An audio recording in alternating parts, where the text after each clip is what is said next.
Today we're going to teach you how to make a espresso using Fig Brew's roasted fig coffee. We have a can of Figgee here. We have a DeLonghi Stilosa espresso machine with 15 bars pressure.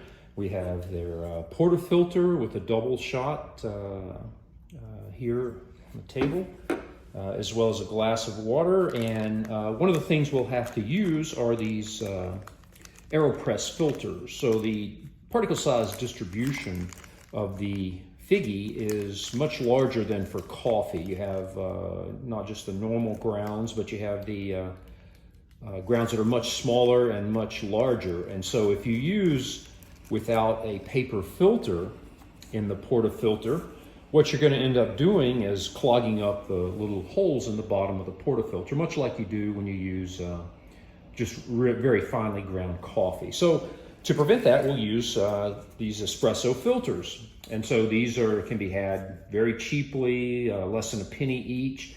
Typically only you need to use one or two for these purposes. We'll use two. We'll just dump them in some water, pre-wet them, overlay them, and install in the bottom of the portafilter here.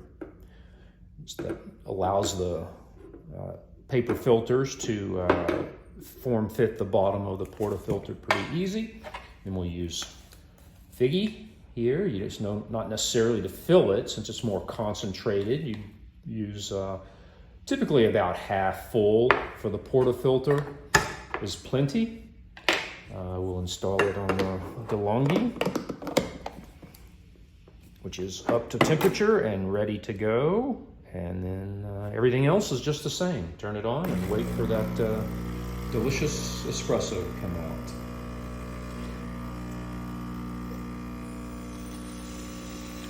And you see you get the nice crema along with it, as well as very concentrated brew. Just like you would with coffee, looks, smells, tastes, and brews, just remarkably similar to coffee. And so this is how you make a Fig Brew roasted fig coffee espresso, just like you would get for normal coffee.